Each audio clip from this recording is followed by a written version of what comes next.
नमस्कार दोस्तों, स्वागत है आपका अपने YouTube चैनल फेवरेट गुरु के अंदर।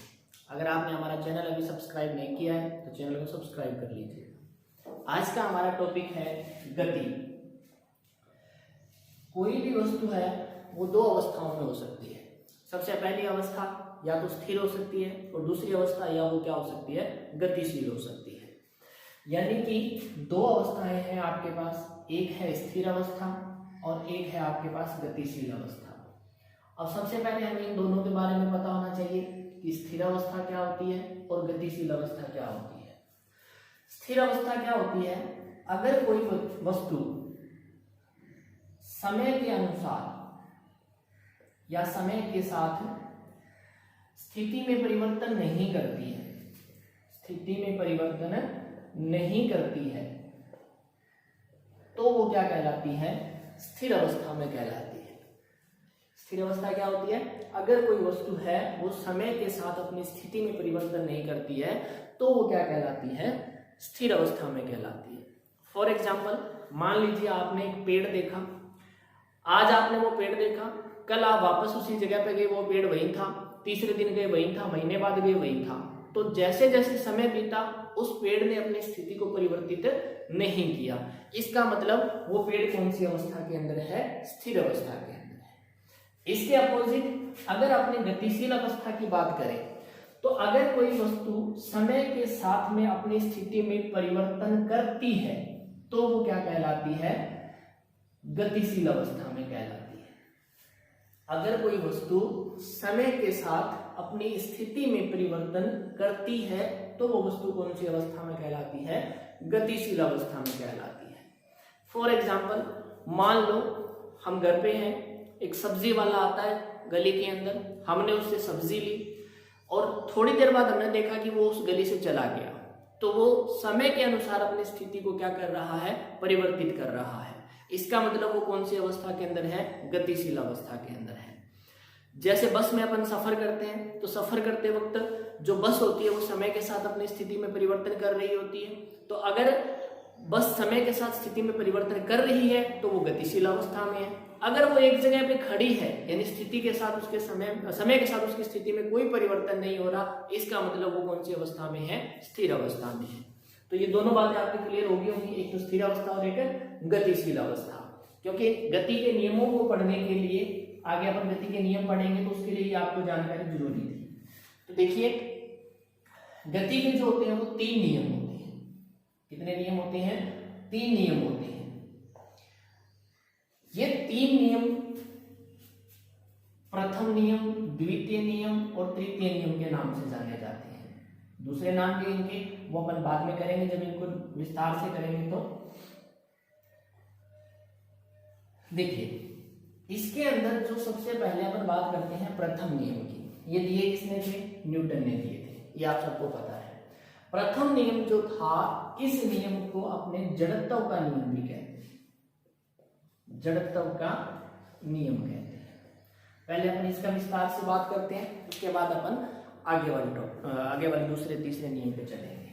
चलिए, सबसे पहले अपन बात करते हैं कि जड़त्व है क्या और जड़त्व की बात किसने की थी। सबसे पहले देखिए, सबसे पहले जो जड़त्व की बात की थी वो बात की थी गैलीलियो ने। किसने की थी? गैलीलियो ने की थी। यानी सबसे पहले जो बात की गई थी जड़त्व के बारे में बताया था वो व्यक्ति था गैलीलियो। इसने बताया था कि जड़त्व नाम का भी कुछ शब्द होता है। अब देखिए, जड़त्व होता क्या है? आप नॉर्मल भाषा में या सिंपल भाषा में आप ये कह सकते हो कि जो जैसा है वो वैसा ही रहे, जो जैसा है वो वैसा ही रहे, तो उसे क्या कहते हैं? जड़त्व कहते हैं। यानी पहला नियम ये कहता है हमारे पास, गति का प्रथम नियम कहता है कि अगर कोई वस्तु स्थिर अवस्था में है तो वो स्थिर अवस्था में रहेगी, अगर कोई वस्तु गतिशील अवस्था में है तो वो गतिशील अवस्था में ही रहेगी, जब तक उस पर कोई बाह्य बल कार्य न करे, जब तक उस पर कोई बाह्य बल कार्य न करे। यानी आप ये कह सकते हो कि जड़त्व के अनुसार जो जैसा है वो वैसा ही रहेगा जब तक उसके ऊपर बाह्य बल काम नहीं करता है। देखिए, 3 नियम थे, उस नियम में पहले नियम से क्या होता है? बल की परिभाषा आती है। पहले नियम से आती है बल की परिभाषा, दूसरे नियम से आता है बल का परिमाण, और तीसरे नियम से आती है बल की दिशा। तीनों नियमों से बल का कुछ ना कुछ मिलता है हमें। पहले नियम से बल की परिभाषा मिलती है, दूसरे नियम से बल का परिमाण मिलता है, तीसरे नियम से बल की दिशा मिलती है। तो पहले हमने जड़त्व का नियम पढ़ा है। जड़त्व का नियम ये कहता है कि जो जैसा है वो वैसा ही रहेगा, यानी अगर कोई वस्तु स्थिर है तो स्थिर रहेगी, गतिशील है तो गतिशील रहेगी, जब तक उस पर कोई बाह्य बल काम नहीं किया जाए। फॉर एग्जाम्पल, मान लीजिए एक लोटा पड़ा है, तो वो उसको जब तक अपन उठाएंगे नहीं तब तक वो वही पड़ा रहेगा, यानी उसके ऊपर बाह्य बल काम नहीं किया तो वो वहां का वहीं पड़ा रहा। या जैसे मान लो फैन चल रहा है, पंखा चल रहा है, तो जब तक अपन स्विच को ऑफ नहीं करेंगे तब तक वो चलता रहेगा, बशर्ते लाइट रहे। ये नहीं कहना कि लाइट चली जाए तो भी बंद हो सकता है, वो भी एक प्रकार से बाहर से ही लगाया गया बल है, लाइट को बंद किया गया है। तो जब तक अपन उसको ऑन या ऑफ नहीं करेंगे तो अपनी स्थिति में परिवर्तन नहीं करेगा। रुका हुआ है तो उसको बटन को ऑन नहीं करेंगे तो तब तक चलेगा नहीं, चल रहा है तो बटन को ऑफ नहीं करेंगे तब तक वो रुकेगा नहीं। तो यानी बाह्य बल लगाएंगे तभी क्या होगा, हमारे पास उसकी स्थिति में परिवर्तन किया जाएगा। गतिशील है तो उसको स्थिर अवस्था में ला सकते हैं, स्थिर है तो उसको अपन गतिशील अवस्था में ला सकते हैं। अब देखिए, जड़त्व जो होता है वो द्रव्यमान के समानुपाती होता है। जड़त्व जो होता है वो द्रव्यमान के समानुपाती होता है, यानी जिसमें जितना ज्यादा जड़त्व होता है वो उतना ही ज्यादा जड़त्व होगा जिसका उतना द्रव्यमान होगा। जितना ज्यादा द्रव्यमान उसका उतना ही जड़त्व होगा। जड़त्व जो होता है वो द्रव्यमान के समानुपाती होता है। कई बार क्वेश्चन ये आ जाता है कि निम्न में से कौन सा सही है। पहला आ जाता है जड़त्व समानुपाती द्रव्यमान, दूसरा आ जाता है जड़त्व समानुपाती 1 में द्रव्यमान, तीसरा आ जाता है कोई प्रभाव नहीं, और चौथा आ जाता है इनमें से कोई नहीं। तो आपको कौन सा टिक करके आना है कि जड़त्व जो होता है वो द्रव्यमान के समानुपाती होता है, यानी जिसका ज्यादा द्रव्यमान होगा उसका उतना ही जड़त्व होगा। ये जो चिन्ह होता है, 2 चिन्ह होते हैं। देखिए, एक तो लिखा है ए समानुपाती बी, एक लिखा है ए व्युत्क्रमानुपाती बी। आप इसको व्युत्क्रमानुपाती भी बोल सकते हो या ए समानुपाती 1/b भी बोल सकते हो। इसका और इसमें डिफरेंस क्या है, देखिए इसके अंदर इस चिन्ह को बोलते हैं समानुपाती। समानुपाती या अनुक्रमानुपाती एक ही बात है, यानी इसमें जितना प्रभाव चेंज करेंगे उसका प्रभाव इस पर भी पड़ेगा, उतना ही चेंज इसके अंदर होगा। ये बढ़ेगा तो ये भी बढ़ेगा, ये घटेगा तो ये भी घटेगा। इसके अंदर होता है व्युत्क्रमानुपाती। व्युत्क्रमानुपाती इसमें इसका अपोजिट प्रभाव होता है, क्योंकि इसके 1 के बटा में है, यानी a को बढ़ाओगे, व्युत्क्रम का मतलब देखो उल्टा होता है, यानी व्युत्क्रम प्लस अनुपाती, यानी व्युत्क्रम का मतलब होता है उल्टा, तो उल्टा प्रभाव पड़ता है इसके ऊपर। ए समान वैसे भी बोल सकते हो आप, ए समानुपाती 1 में बी, न कि बी 1 में बी। तो ए समानुपाती 1 में बी, यानी ए को बढ़ाओगे तो बी घटेगा, और बी को बढ़ाओगे तो ए क्या होगा, घटेगा। तो ये होता है उल्टा प्रभाव होना। ये समानुपाती होता है, ये व्युत्क्रमानुपाती होता है। तो यहाँ पर आपके पास क्या है, ए जड़त्व जो है वो समानुपाती है द्रव्यमान में, यानी द्रव्यमान बढ़ेगा तो जड़त्व भी बढ़ेगा, द्रव्यमान घटेगा तो जड़त्व भी घटेगा। अब इसके एग्जाम्पल की बात करें तो सबसे फेमस एग्जाम्पल यही होता है इसका कि जैसे अपन बस में उतरते हैं तो कंडक्टर बोलता है कि भाई आगे की साइड मुंह करके उतरना।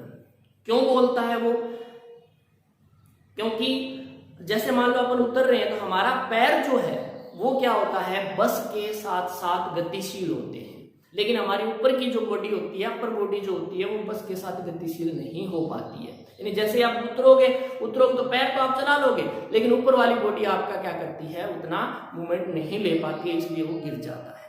या आप ऐसे भी कह सकते हो, जैसे बस में आप सीट पर बैठे हो, सीट पर बैठे तो हमारी नीचे वाली बॉडी बस के साथ क्या होती है, गतिशील होती है, लेकिन जैसे ही क्या होता है, बस ब्रेक लगाती है तो नीचे की जो बॉडी होती है वो बॉडी क्या करती है, उसके अनुसार ही क्या करती है, व्यवहार करती है। लेकिन अपर बॉडी जो होती है वो गतिशील नहीं होती है, उसके अनुसार व्यवहार नहीं करती है, इसलिए हमें क्या होता है, बस में धक्का लगता है। या आप जैसे कोई कंबल है उस पर मिट्टी लगी है तो हम उसको क्या करते हैं, डंडे से पीटते हैं तो क्या होता है, जैसे अपन पीटेंगे कंबल को, कंबल क्या होगा, गतिशील होगा, लेकिन जो कण है उसके ऊपर वो क्या होते हैं, वहीं के वहीं रह जाते हैं, वो झड़ जाते हैं, वो उस चीज को इंप्लीमेंट नहीं कर पाते हैं। या आप ऐसे भी कह सकते हो एक गिलास है, गिलास के ऊपर क्या रखा हुआ है, गत्ता रखा हुआ है और गत्ते के ऊपर एक सिक्का रख दिया हमने। तो जैसे आप गत्ते को वहां से आप एकदम से बल लगा करके हटाओगे तो गत्ता निकल जाएगा और सिक्का क्या होगा, गिलास के अंदर चला जाएगा। या जैसे कोई कांच है, मान लो खिड़की के ऊपर कांच लगा हुआ है, उस कांच के ऊपर अपने एकदम से गोली को हिट करते हैं, जैसे मान लो ये कांच लगा हुआ है तो गोली को हिट करते हैं तो यहां से कांच क्या हो जाता है, टूट जाता है सिर्फ इतना सा, लेकिन बाकी कांच के ऊपर कोई भी प्रभाव नहीं पड़ता। वो भी क्या होता है, प्रथम नियम का ही उदाहरण है आपके पास। और एग्जांपल देखें तो जैसे मान लीजिए आपने कोई भी दीवार है, दीवार के ऊपर कील है, कील को ठोकना है तो हम हथौड़े से क्या करते हैं, कील को ठोकते हैं। तो क्या होता है, दीवार तो होती है वो स्थिर ही रहती है हमारे पास, लेकिन जो कील होती है उसके ऊपर हम जैसे बल लगाते हैं तो वो क्या होती है, अंदर चली जाती है, दीवार पर कोई भी प्रभाव नहीं पड़ता है। तो ये सारे के सारे आपके पास क्या है, प्रथम नियम के ही एग्जाम्पल है। तो क्वेश्चन ऐसे भी आ जाता है कि जैसे मान लीजिए कि एक यात्री बस में सफर कर रहा है, अचानक से ब्रेक लगती है तो उसको झटका अनुभव होता है, ये कौन से नियम का एग्जाम्पल है, कौन से नियम का उदाहरण है, वो दे देगा प्रथम नियम, द्वितीय नियम, तृतीय नियम या इनमें से कोई नहीं। तो आपका आंसर क्या होगा, प्रथम नियम होगा। तो ये सारे के सारे आप लोगों को एग्जाम्पल याद रखने हैं। प्रथम नियम के अंदर जड़त्व का नियम बोला जाता है। पहले को जड़त्व की सबसे पहले बात किसने की थी, सबसे पहले बात गैलीलियो ने की थी। और जड़त्व जो होता है वो द्रव्यमान के क्या होता है, समानुपाती होता है। एक ठेला है मान लीजिए हमारे पास, और एक मान लीजिए हमारे पास बस है, तो हमें ज्यादा उसको रोकने के लिए ज्यादा बल का अनुभव ज्यादा बल किसमें लगाना पड़ेगा, सीधी सी बात है कि जो भी हमारे पास बस है उसमें ज्यादा लगेगा, ठेले में क्या लगेगा, कम बल लगेगा। तो ये भी एग्जाम्पल किस चीज का है, जड़त्व समानुपाती द्रव्यमान का है। तो ये हमारा आज का पहला नियम था गति का। नेक्स्ट नियम अपन दूसरा और तीसरा अगली वीडियो के अंदर करेंगे।